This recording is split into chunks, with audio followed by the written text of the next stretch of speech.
2024 ya ha comenzado, y lo hace. Además de con clásicos como el concierto de Año Nuevo de hace una semana, con la mayor epidemia en España desde la COVID. Los casos de gripe y otras enfermedades respiratorias no han hecho sino multiplicarse en las últimas semanas, conduciendo al colapso del sistema sanitario, concretamente de atención primaria y sus centros de salud. Sobre esto y muchas otras cosas más relacionadas con la salud y sus políticas, vamos a conversar con la consejera de Sanidad de Madrid. Soy Eduardo Ortega y en este capítulo de Oído Clínico charlaremos con Fátima Matute. Fátima, bienvenida a Oído Clínico. Buenos días. En este capítulo contaremos, además de con su colaboración, con la cooperación especial de Irene Pérez Nova, periodista de El Español, concretamente de su sección Madrid Total, y con un pasado no menor en el periodismo sanitario. Gracias por estar con nosotros, Irene. Muchas gracias, ya era hora de la invitación. Nunca es tarde si la dicha es buena. Consejera, esta misma semana se ha convocado un consejo interterritorial para aprobar el uso obligatorio de las mascarillas en centros sanitarios. No ha habido acuerdo y el Ministerio de Sanidad ya ha dicho que o hay pacto o se impone la mascarilla en los centros sanitarios de todas las autonomías. Me gustaría saber qué opina usted de esta medida, de esta iniciativa y sobre todo si Madrid se rebelará ante ella. Bueno, pues gracias por invitarme y poder compartir con vosotros la opinión de la Comunidad de Madrid. Desde luego, la Comunidad de Madrid no está en contra del uso de las mascarillas. Lo que la Comunidad de Madrid demanda es rigor. Son datos reales y un procedimiento bien establecido. En la reunión del Consejo Interterritorial extraordinaria del día de ayer faltó todo esto y les puedo hacer un breve resumen. El 21 de diciembre fue el último Consejo Interterritorial extraordinario también, en el que no se trató el tema que más nos ocupa y preocupa, que es la falta de sanitarios y que nosotros estamos demandando por tener y tratar con la ministra. A partir de ahí, silencio administrativo. La ministra no se pone en contacto con ninguna de las comunidades autónomas, ni siquiera con las que ella gestiona directamente, que son Ceuta y Melilla, y que no sé si sabéis que llevan 10 meses de huelga. Es más, la consejera de Ceuta, en el Consejo Interterritorial de ayer, la pidió que por favor le dijera qué medidas tenía que tomar su comunidad, porque, como digo, no se ha puesto en contacto para interesarse por el estado de ninguna de las comunidades autónomas.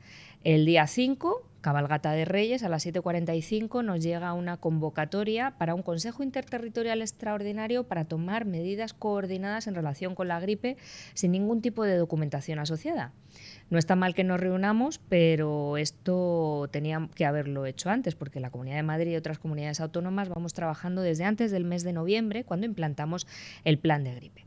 El día 8 nos reunimos, 9:30 de la mañana, y un cuarto hora después de haber empezado la reunión nos envían los documentos que se iban a tratar o que íbamos a tener que aprobar en dicha reunión. Como comprenderán, una vez iniciada la reunión y todos los consejeros en línea, no podíamos ver qué se nos ofrecía ni previamente habíamos podido tener a nuestra disposición esta información para haberla debatido con nuestros técnicos.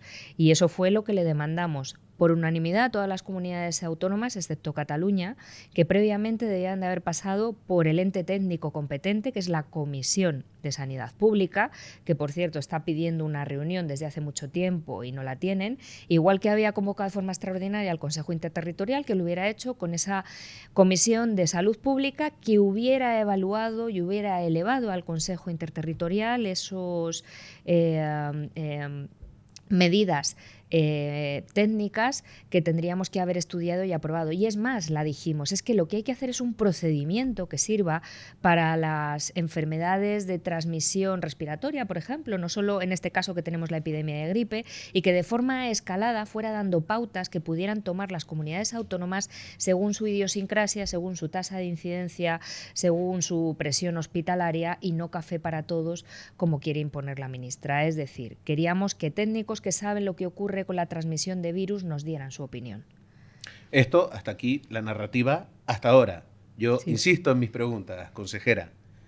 ¿Ustedes van a acatar la imposición del uso obligatorio de la mascarilla?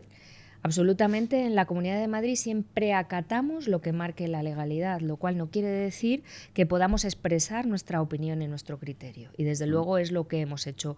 En ningún momento estamos en contra del uso de la mascarilla, sino todo lo contrario, es una medida eficaz, pero sí que creemos en su uso responsable.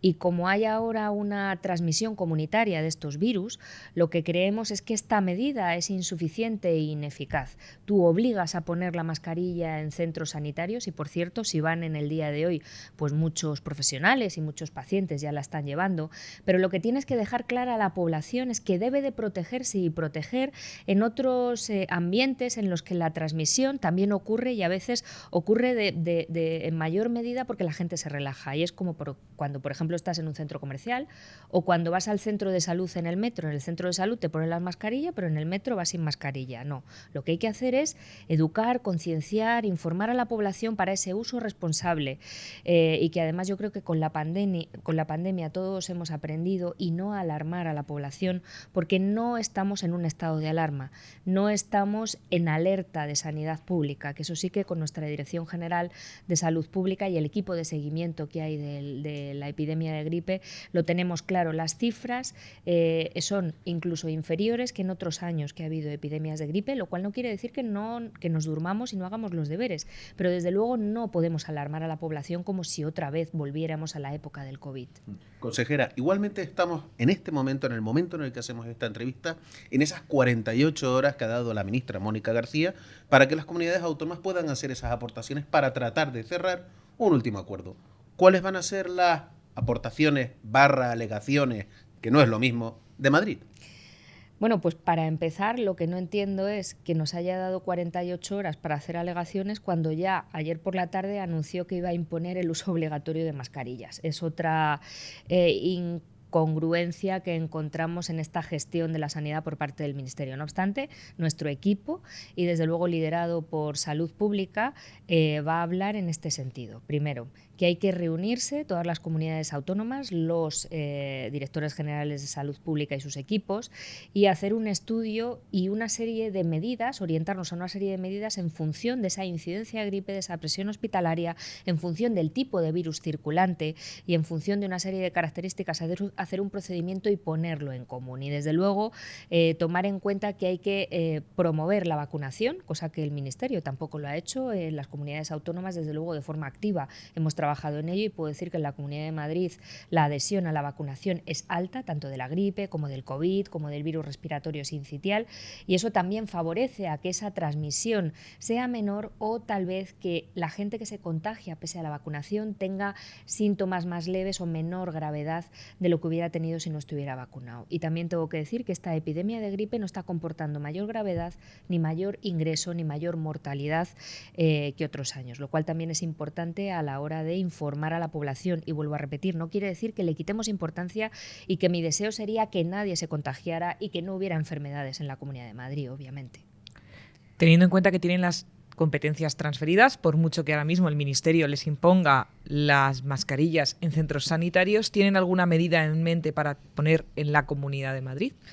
Pues desde luego las medidas que ya hemos implantado desde antes de noviembre con nuestro plan de invierno, que es un plan de invierno que supone un conjunto de acciones y de medidas, además escalonadas en función de la incidencia y otros parámetros. Lo primero que empezamos a hacer, promoción de la salud, la vacunación, llamada a la vacunación, con distintas campañas en distintos grupos poblacionales. Concienciar a la población de la necesidad del uso responsable, no solo de la mascarilla, sino de otras medidas para proteger a sus seres vulnerables, a sus seres queridos. Es decir, si tú tienes una infección respiratoria, lávate las manos, intenta no estar con personas que se puedan contagiar, protégete, ¿no? Eso lo hemos hecho desde el minuto 1 y creo que es algo que debemos de seguir haciendo. Y luego, en cuestión de nuestra actividad asistencial, que mejor que utilizar la palabra colapso, me gustaría usar la palabra tensionado. Lo que hicimos fue, primero, proveer a los gerentes de los hospitales la posibilidad de la contratación de 1.800 profesionales sanitarios, estoy hablando desde médicos hasta celadores, para que reforzaran esos servicios de urgencias y ojalá hubiéramos podido contratar más, pero no hay profesionales sanitarios, de ahí nuestra petición a la ministra de conjuntamente tomar acciones.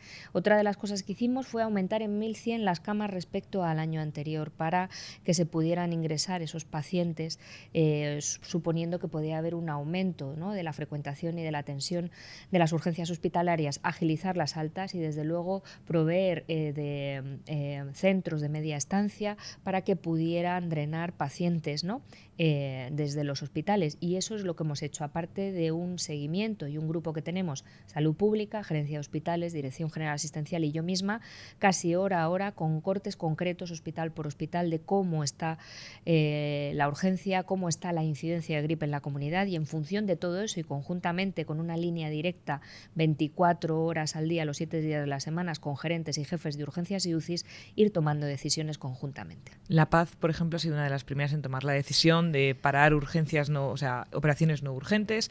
Se prevé que esto ocurra en más hospitales de la Comunidad de Madrid, tal y como está ahora mismo. Esperamos que el pico venga en una semana.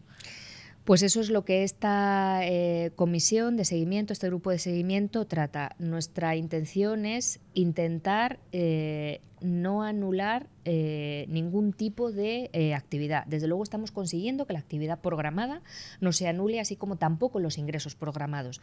Lo que sí que hemos tenido que hacer de forma puntual es reprogramar cirugía extraordinaria que se hace en actividad de tarde, y eso lo hemos hecho en casos concretos, en este caso en La Paz, pero como digo, con un seguimiento día a día, hora a hora, hacemos cortes por la mañana, a media tarde, por la noche, viendo qué gente hay pendiente de ingresar, qué gente no, y eso desde luego está dentro de ese plan de invierno que tiene distintos niveles. Ahora estamos en el nivel 3 y es lo que vamos a seguir haciendo, controlando y tomando las medidas que haya que tomar para asegurar una buena asistencia a los pacientes y desde luego a los profesionales sanitarios. Todos nuestros oyentes ponen la tele y ven a la ministra y la ven a usted como su única contraposición, aunque haya más comunidades autónomas que se hayan puesto en contra. Nos recuerda un poco a la COVID, a ese enfrentamiento entre Madrid y el gobierno central.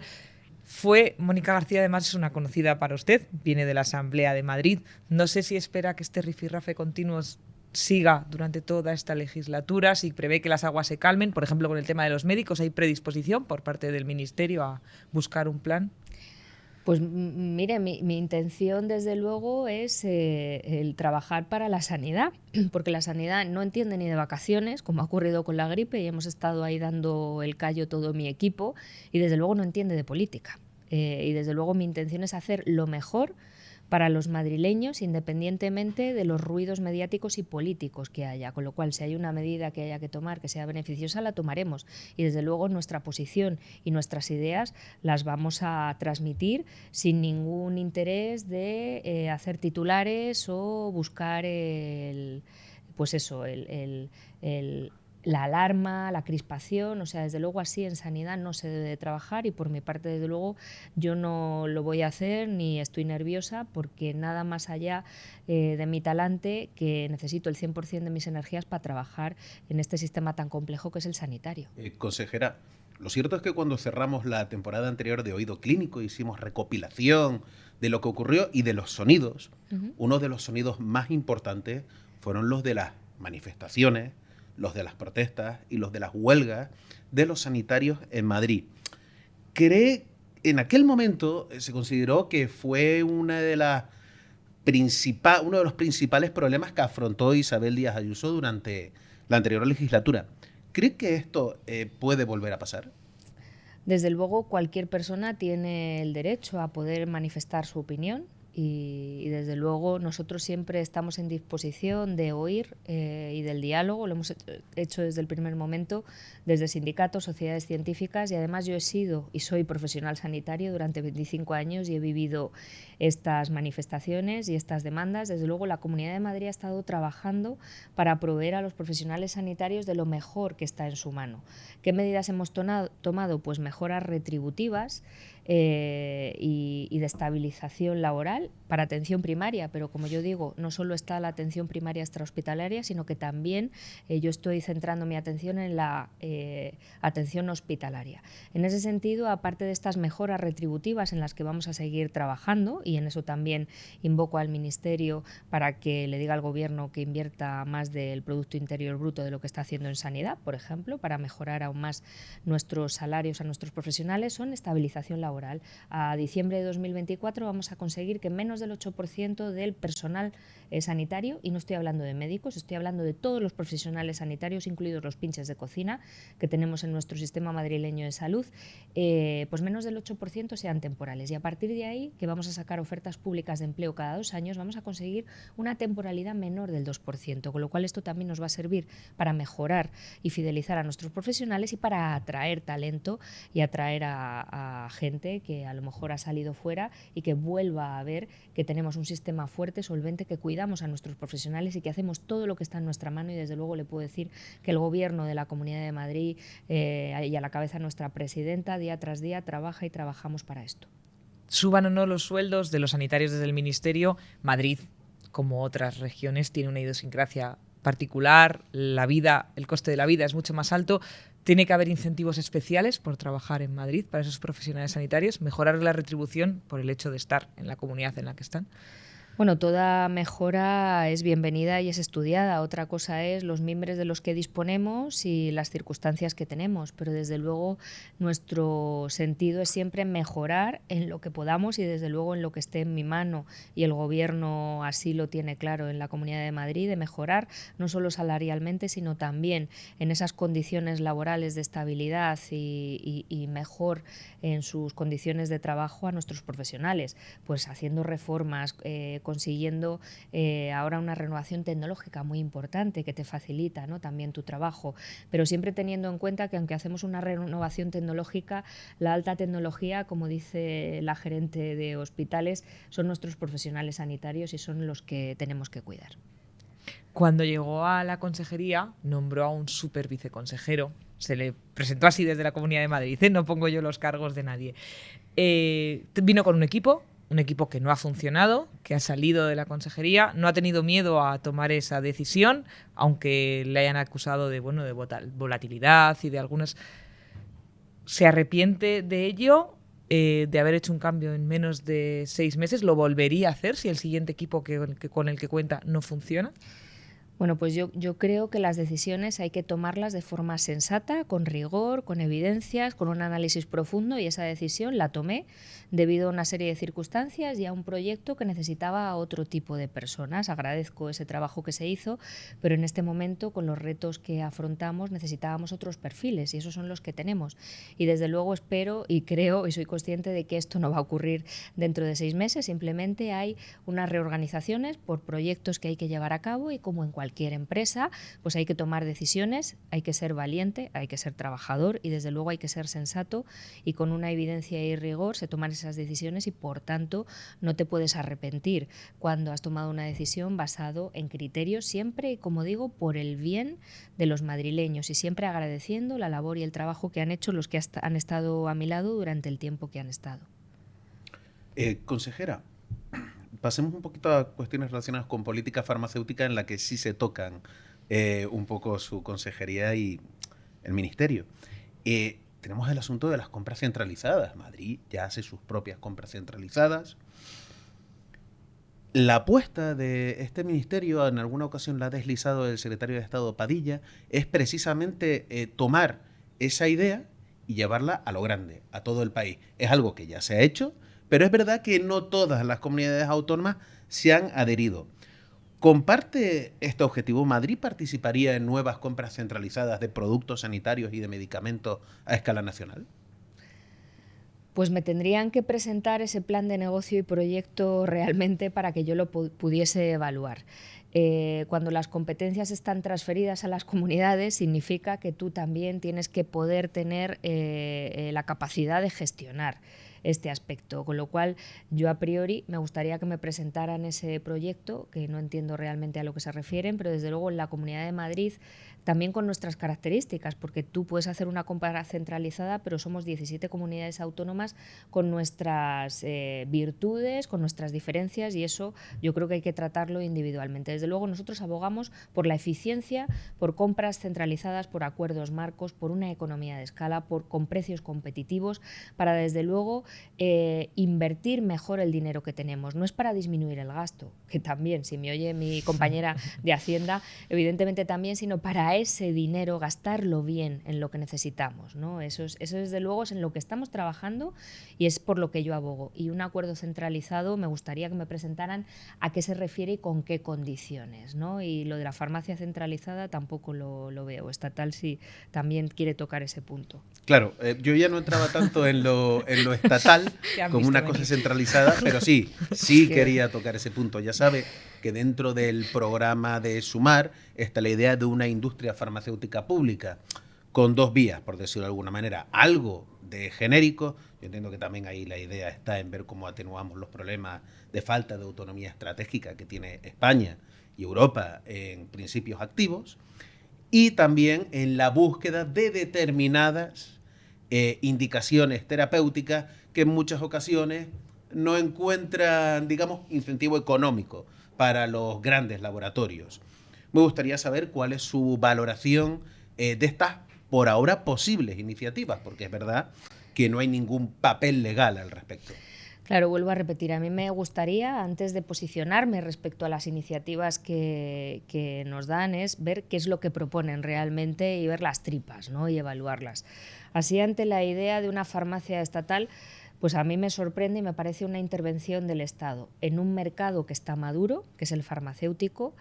Desde luego, la colaboración público-privada es algo a lo que no nos tiene que dar miedo a la sanidad y además que es algo necesario. Y no estoy hablando de la asistencia sanitaria privada, ahora estoy hablando de colaboración público-privada, pues con las compañías que te hacen máquinas de diagnóstico y también con la industria farmacéutica. La industria farmacéutica ya trabaja en productos genéricos y biosimilares y eso ha permitido en la Comunidad de Madrid que en el ejercicio anterior ahorrásemos más de 118 millones de euros y así vamos a seguir trabajando y colaborando. También es cierto que hay otro aspecto en el de la falta de moléculas que tenemos en este caso en España, pero en la Comunidad de Madrid también nos afecta. Son 1.000 moléculas deficitarias, de ellas 900 son, por así decirlo, sustituibles. Pues te dan un tipo de fármaco y con otro nombre comercial es lo mismo, con las mismas indicaciones y con la misma efectividad, aunque a la gente cuando va a la farmacia y le cambian el nombre del fármaco a veces se desasosiega y también estamos ahí para informar. Ahí nos hemos puesto a disposición del Ministerio y desde luego se lo hemos hecho ver que no puede ser que por temas burocráticos administrativos en la agencia española, a la cual podemos ayudar, un fármaco en España tarde 900 días en autorizarse, por ejemplo para los triple negativo de cáncer de mama, que como podrán entender en 900 días hay mujeres que han podido fallecer o su evolución de la enfermedad ha podido ir a peor, o de 600 días en otro tipo de fármacos de nuevas prestaciones, ¿no? que las comunidades evaluamos, ¿no? Si están indicados o no. Lo ideal sería que fueran menos de 180 días como hay en otros países de la Comunidad Económica Europea y es algo en lo que hay que trabajar, no en la idea de hacer una farmacia estatal cuando, como digo, el mercado está maduro, hay empresas que ya están fabricando genéricos y además que no sé si se han planteado en el Ministerio, pero por eso digo, como no me han presentado el proyecto, que primero, para ponerte a producir un fármaco necesitas 2.000 millones de euros solo para un fármaco y hasta que ese fármaco sale necesitas pasar una serie de acreditaciones, una serie de pruebas y puedes tardar 10 o 12 años. O sea, por eso digo que a mí me sorprende mucho estas ideas que a veces me parece que pueden ser un poco populistas o como en idea, un ideario pueden tener cierto sentido, pero cuando lo aterrizas y ves en qué circunstancias estás, me parecen insensatas y de intervención de algo que ya funciona y en lo que trabajamos para economizar y mejorar la prestación de nuestros ciudadanos. En cualquier caso, consejera, ya que lo ha sacado usted, también me gustaría decirle que la industria farmacéutica tampoco ve con muy buenos ojos lo que hacen las comunidades autónomas. Ya sabe que en muchos casos, a la hora de hacer compras de medicamentos por parte de hospitales o de las propias comunidades autónomas, hay retrasos porque se renegocian los precios públicos financiados.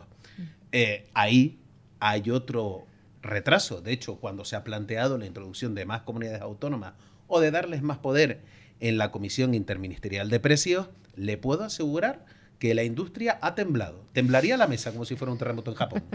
Bueno, yo creo que también deberíamos de mantener un diálogo con la industria y explicarles para lo que sirve esa comisión. Desde luego creemos que las comunidades autónomas y nuestros directores de farmacia y la gente experta están allí para evaluar primero la indicación de los medicamentos de forma independiente y luego con el tema de los precios, eso es una competencia también estatal y ahí también podríamos hablar, por lo que ocurre en España es que los precios que se fijan del medicamento son muy inferiores al resto de países europeos y por tanto cuando hay escasez de un fármaco X, y no voy a decir en concreto el que es, aunque lo tengo en mente, España paga menos de 3 euros, Portugal paga 6. Si el fármaco está escaso, ¿a quién se lo van a vender antes?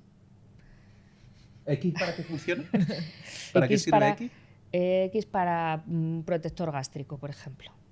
¿Vale? Un protector gástrico, aquí lo pagamos a menos de 3 euros, en España me refiero, entonces evidentemente hay que intentar invertir bien y no el aumentar precio, pero sí que es cierto que tendríamos que mantener un diálogo para intentar llegar a un acuerdo y proveer a nuestros ciudadanos de la mejor atención o como pasa con algún tipo de antidiabético. Yo estoy encima también y tengo una comisión de farmacia precisamente para hacer ese seguimiento de esas moléculas que son deficitarias y que producen desasosiego y que tengan que volver los pacientes al médico para que les recete otra cosa, ¿no? Eso también estamos trabajando para que todo eso sea más ágil, pero le puedo decir que eso es algo que nos ocupa y que estamos trabajando en ello precisamente en todas las vías que les estoy diciendo y en el que el Ministerio, desde luego, y el Gobierno central tienen mucho que decir y tienen mucho trabajo que hacer. Hablando de documentos que quiere que el Ministerio le presente, el primer documento, no sé si lo ha presentado físicamente, pero que han desgranado bastantes medidas, ha sido del nuevo plan antitabaco, que tiene un retraso muy considerable. Desde la ministra Carcedo lleva guardado en un cajón, no salía a la luz. Yo le quiero hacer 3 preguntas al respecto de este plan. Lo primero es, ¿qué le parece la medida en general? Desde la Consejería de la Comunidad de Madrid. Lo segundo es qué le parece que haya sido la primera decisión de Mónica García como ministra o el primer gran anuncio que haya hecho, si es una forma de marcar intenciones. Y una última, como médica, y es qué le parece el tuit de nuestra presidenta Isabel Díaz Ayuso en el que comparó el fentanilo con ese plan antitabaco y con la posibilidad de no fumar en terrazas. Perdón, Irene, yo soy de Tenerife, así que... La presidenta usted. Bueno. Vale, la presidenta de la Comunidad de Madrid. Vayamos por partes, como decía Jack el Destripador. El primer punto es, ¿qué me parece esa primera medida? Pues me parece lo que has comentado y ya con este tiempo de entrevista nos podemos tutear, yo creo que lo hace más cercano. Por favor. Yo creo que pues abrió el cajón, vio que estaba eso y dijo, fantástico, esto pues puede vender bien, lo saco, ¿no? Porque eso está desde hace muchísimos años, yo conocía ese plan por otras circunstancias, ¿no? Y desde luego lo sacó y lo sacó parcialmente. ¿Qué postura tiene la Comunidad de Madrid? Desde luego todo lo que suponga el cuidado de la salud de los madrileños está en nuestra mano. Desde luego nosotros somos la primera comunidad en contra del Ministerio de Sanidad de apoyar el programa Casandra, que es para la prevención de las enfermedades producidas por el tabaco, incluido el cáncer de pulmón, pero no el único, hemos de decir, con lo cual no se puede decir que nosotros no estemos apoyando estas medidas. Lo que es cierto y lo que se dice es lo que he abogado cuando hablaba de las mascarillas. Hay que seguir un procedimiento y no cuesta nada en ponerte de acuerdo y hablar con los empresarios, con la gente que tiene hostelería para comentar esta medida. Desde luego nuestra presidenta y el gobierno que dirige tiene unas directrices muy claras. Desde luego yo estoy encantada de formar parte de su gobierno y a veces se sacan de contexto un poco los tuits o las declaraciones que hace. Desde luego en la Comunidad de Madrid tenemos clara nuestra lucha contra las adicciones, no solo de sustancias sino de pantallas, y en eso les puedo asegurar que tenemos una convicción férrea de trabajar contra ello, y creo que ese tuit se se pudo sacar de contexto, pero yo estoy de acuerdo con mi presidenta en que tenemos que luchar y tenemos que prevenir que cualquier cosa de este estilo pueda ocurrir, y que además el foco del Ministerio también debería de estar ahí. También se ha hablado del tema de la legalización del cannabis, no solo para uso médico, sino para uso recreativo, que parece ser que lo han parado también. A mí no me han presentado ningún documento y yo creo que nos referíamos también a esto. Desde luego, tenemos que poner el foco no solo en una medida también que sacas de un cajón cuando llegas a un ministerio, sino en planificar a posteriori qué cosas están ocurriendo en otros países para que no ocurra aquí el tema del fentanilo. Desde luego, de momento en la Comunidad de Madrid, gracias a Dios, no tenemos caso, pero le puedo asegurar que estamos también monitorizando que eso no ocurra y desde luego actuar cuanto antes. Y desde luego ese coqueteo con sustancias que pueden producir, está demostrado con evidencia científica, alteraciones psiquiátricas o otro tipo de patologías, tener mucho cuidado cuando se habla de ello y darle la misma importancia que cuando se habla de medidas como son las de pues eso, la prevención del tabaco, ¿no? Y yo creo que es en ese sentido en el que estamos trabajando y es ese sentido en el que hay que tomar las declaraciones que hacemos desde la Consejería de Sanidad y que son férreas, y desde luego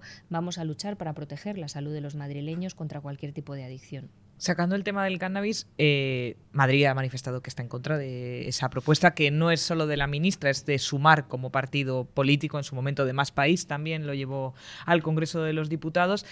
En Madrid hay clubes canábicos, como los hay en toda España, porque se regulan por una ley estatal. De hecho, alguna comunidad autónoma ha intentado cortarlos, pero no se puede. Son clubes de consumo en los que hay una serie de socios, se consume cannabis en un lugar cerrado y no se puede sacar del cannabis, de hecho, de ese establecimiento.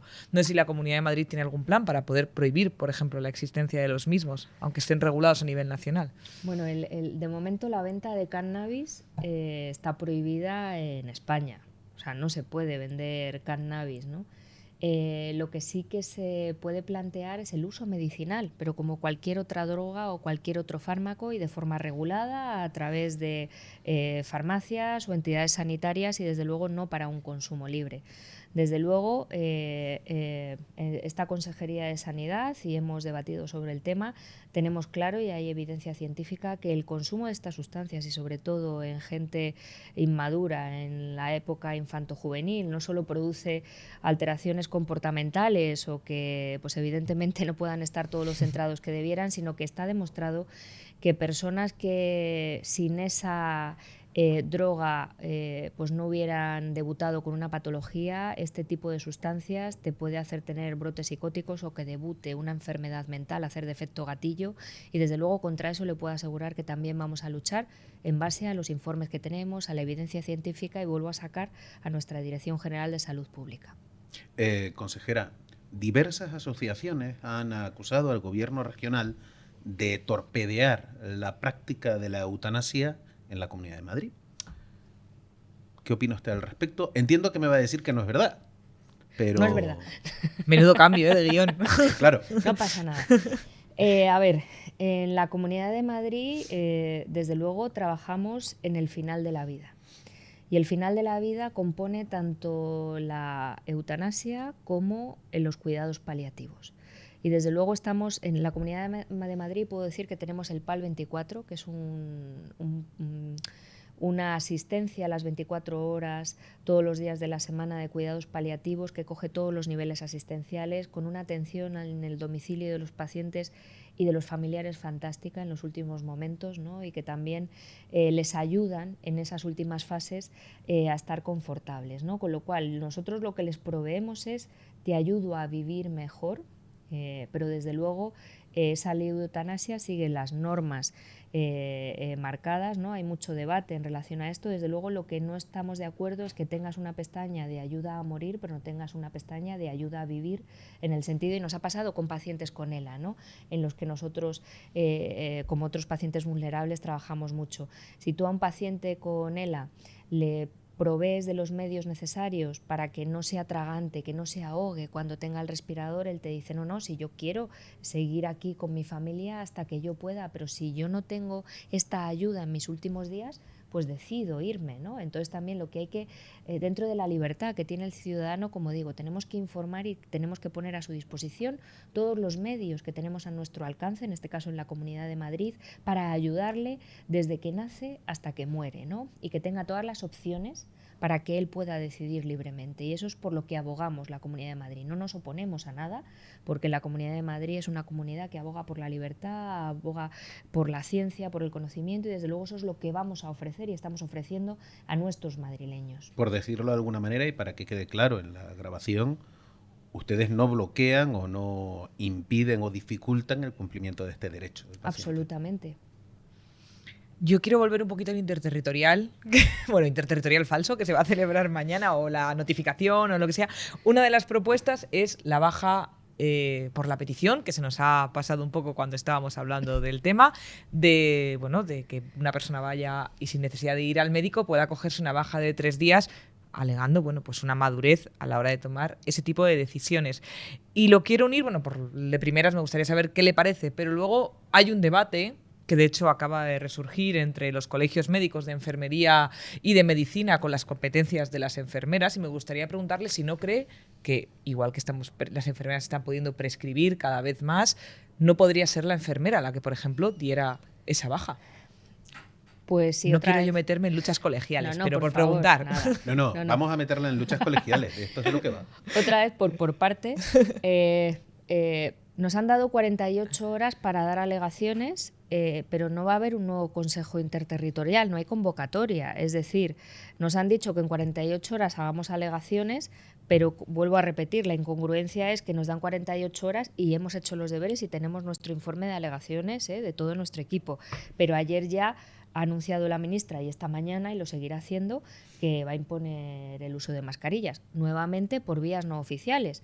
El tuit, medios de comunicación, los cuales obviamente no denosto, pero ya me comprenderán que el medio oficial debería de ser el que utilizara para que los consejeros nos enteráramos de lo que está tratando.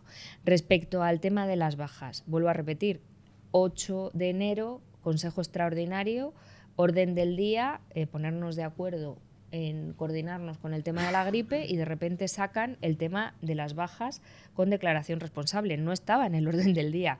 Tampoco lo otro había documentación previa, pero es que esto ni estaba en el orden del día ni teníamos documentación previa, ¿no? Para poder tener un posicionamiento. Vaya por delante que yo siempre estaré a favor de la desburocratización y de mejorar la vida de los médicos de atención primaria. Pero está claro que esta competencia, y yo así se lo hice a ver a la ministra, no es del Consejo Interterritorial del Sistema Nacional de Salud, es del Ministerio de Seguridad Social. Y entonces yo le pregunté que qué habían dicho, y sobre todo antes de plantearnos esta medida, que puede ser populista y bien acogida por nuestros médicos de familia, a los que yo soy la primera que quiero ayudar, pero nos tenía que decir cómo se iba a articular, cuánto tiempo iba a durar, cómo iba a ser, ¿no? Con lo cual, eso pues no lo sabíamos, ¿no? Y es otra de las faltas de procedimiento que yo denuncio desde la Comunidad de Madrid, que no nos parece serio que se utilicen. Con el tema que me pregunta de colegios profesionales y competencias, pues desde luego nosotros hemos escuchado y hemos dialogado con sociedades científicas, colegios profesionales, y tenemos claro que las enfermeras tienen unas competencias y tienen unas capacidades magníficas y que son profesionales de la salud. Yo soy médico, pero yo tengo claro que una enfermera es una persona valiosísima y hay que darles valor. No quiere decir que no lo tengan, yo quiero ponerlas en valor porque son muy valiosas, y desde luego en este sistema sanitario son una pieza fundamental ante la escasez de profesionales que hay, y hay mucha falta de enfermería también, ¿no? De que tienen un valor magnífico y pueden hacer muchas cosas para las que están capacitadas. Y además en el cuidado son las mejores y los mejores, y desde luego les puedo decir que en ese sentido vamos a seguir apostando por la enfermería, y además en las urgencias extrahospitalarias el 80% de la urgencia la resuelve una enfermera. Porque desde luego, como digo, son personales valiosísimos, y desde luego yo no me opondré, y compañeros míos como médicos, explicando bien las cosas y razonándolas, a que una enfermera pueda tomar este tipo de competencias. O sea, yo creo que es algo que entre todos debemos de trabajar en un equipo y darnos el valor que tenemos, y cada uno tenemos unas competencias y nos podemos dedicar a unas cosas y otros a otros, y no por ello tenemos que estar luchando entre nosotros, que no tiene ningún sentido. Bien, entonces usted, Fátima Matute, está a favor de que las enfermeras pudiesen dar en circunstancias, entiendo, excepcionales, o en general las bajas laborales en atención primaria. Todo siempre, como digo, pues estudiándolo, haciendo un procedimiento con unas reglas claras y además siempre hay que tener en cuenta que hay leyes de orden superior en las que, aunque la enfermera sea valiosísima y desde luego vaya por delante, que yo creo en eso, necesita la delegación de ciertas competencias. Y entonces eso es lo que digo que hay que procedimentar. Las enfermeras te pueden administrar un fármaco cuando estás malo, pero siempre tiene que ser en base al que haya una orden médica.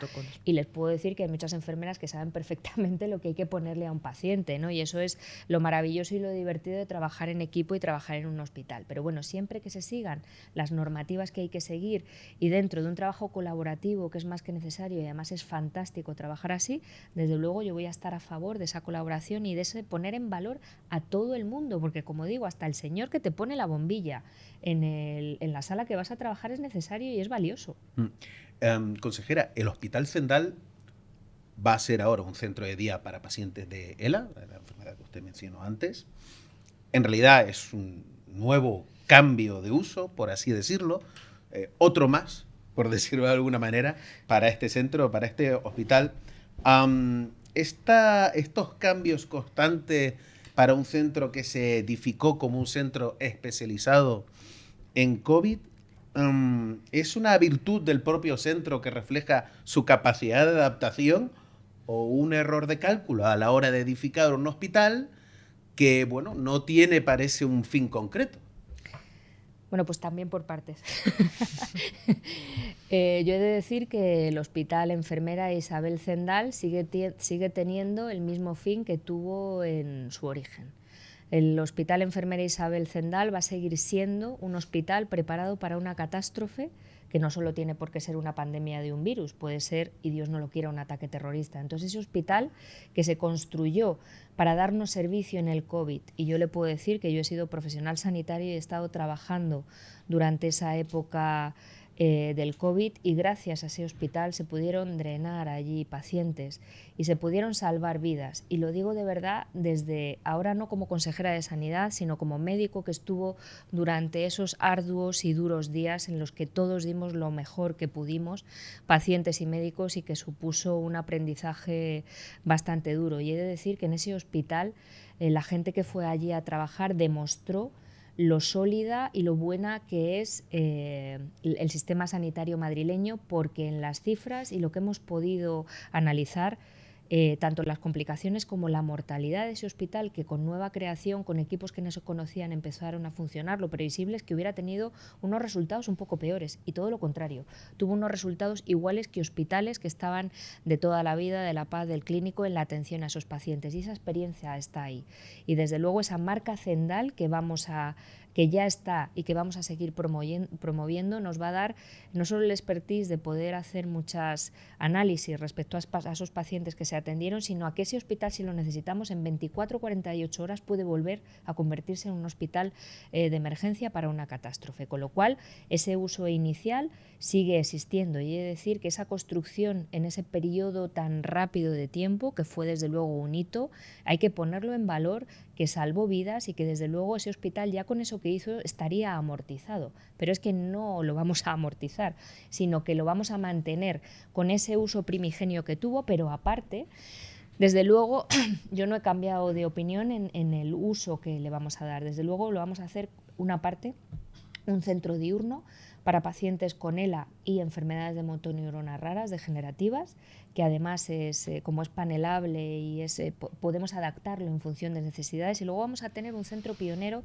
de neurorehabilitación funcional para dañados medulares y cerebrales recuperables, gratuito, público, porque no hay ninguno de estos recursos desde luego en la Comunidad de Madrid. Hay distintas empresas y entidades que desde luego hacen una labor fantástica con este tipo de pacientes, y esto es algo que creo que teníamos la necesidad y que lo vamos a centralizar aquí, y que va a ir asociado a un instituto de neurociencias e investigación con ingenieros biomédicos que nos ayuden con exoesqueletos para poder mejorar la rehabilitación y la funcionalidad de esos pacientes, y además trabajando no solo con pacientes adultos sino con niños, y además adecuando esta labor a horarios para que puedan mantener su vida lo más normalizada posible, es decir, a los niños que puedan ir al colegio y tratarles por la tarde, mejorar en la medida de lo posible su recuperación y desde luego ese es el sentido que tenemos, aparte de tener un centro de diagnóstico de alta resolución que también nos va a servir para que pues todos los profesionales que tenemos hagan investigación, porque vamos a tener tecnología disruptiva que no existe en la Comunidad de Madrid. Por ejemplo, una resonancia que pueda hacer imágenes a pacientes superobesos, ¿no? Y que ahora de momento cuando te ocurre este caso pues tienes problemas para poder llegar al diagnóstico. Y esto va a estar al servicio de la Comunidad de Madrid y al servicio de España, con lo cual el espíritu inicial de ese hospital no se ha perdido y lo vamos a mantener. Consejera, una última pregunta para terminar este podcast, que sabemos que son unos días muy complicados. Hemos hablado poco de la ministra de Sanidad, poco, aunque ha dicho que sus medidas son algo populistas, me ha parecido entenderle, y la conoce bastante. Eso es titular. La conoce bastante porque la conoce de la Asamblea de Madrid. A mí me gustaría saber, aunque estamos todavía en época navideña, aunque yo ya no felicito el año, pero todavía estamos un poco acarreando los días de Reyes, ¿qué 3 deseos le pide a Mónica García para su Ministerio de Sanidad? ¿Qué 3 deseos? Bueno, la conozco, tampoco, no me tomo un café nunca con ella, y como profesional sanitario no he tenido el gusto de coincidir, porque yo siempre la he visto como política, ¿no? En lo que hemos podido mantener de relación con ella, yo la pediría como deseo coherencia, rigor científico y procedimiento y desde luego tranquilidad. ¿Considera que el Ministerio está haciendo las cosas arrebatadamente?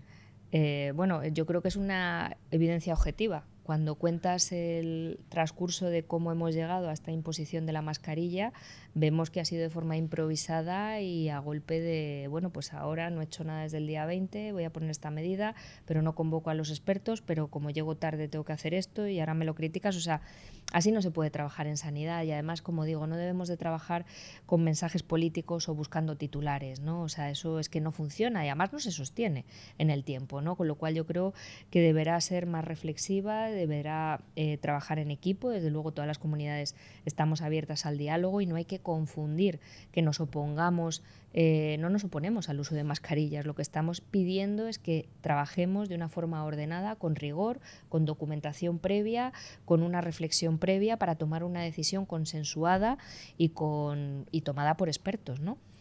Pues con este deseo de cooperación y coordinación, que sería lo deseable tras la última legislatura entre comunidades autónomas y Ministerio de Sanidad, me temo que nos despedimos porque se nos ha acabado tiempo. En realidad se le ha acabado a usted el tiempo, no nos puede dar más. La consejera tiene una agenda ocupadísima, pero bueno, muchísimas gracias por sacar un rato para venir a Oído Clínico. Fátima Matute, muchísimas gracias por estar con nosotros. Bueno, gracias a vosotros, porque para mí es un placer y sobre todo, como digo, vosotros sois parte de esos profesionales sanitarios, sois parte de nuestra continuidad asistencial, porque nos servís para informar a los madrileños y nos servís como cadena de transmisión y desde luego yo creo, y lo he dicho muchas veces, que salváis vidas, porque dando los mensajes, ayudándonos a que la gente se vacune y ayudándonos a transmitir lo que nosotros pensamos, nos estáis ayudando en nuestra labor, con lo cual también salváis vidas, por lo que os lo agradezco, con lo cual para mí siempre es un placer cuando me llamáis para poder ayudar y conseguir lo que queremos, que es la vocación de servicio para pues salvar, ¿no? Por eso soy médico. Pues nos apuntamos la idea para hacerle chantaje para volver más adelante. Muchísimas gracias, Fátima. Muchísimas gracias por estar con nosotros. Irene, contaremos contigo en otro programa. Más te vale, Eduardo. Muchas gracias a todos. Hasta aquí Oído Clínico, el podcast de El Español e Invertia sobre actualidad sanitaria, coordinado y presentado por Eduardo Ortega con el equipo de audiovisual de El Español en la edición. Todos los capítulos están disponibles en iVoox, Spreaker, Google Podcast, Spotify, Amazon y otras plataformas de podcast.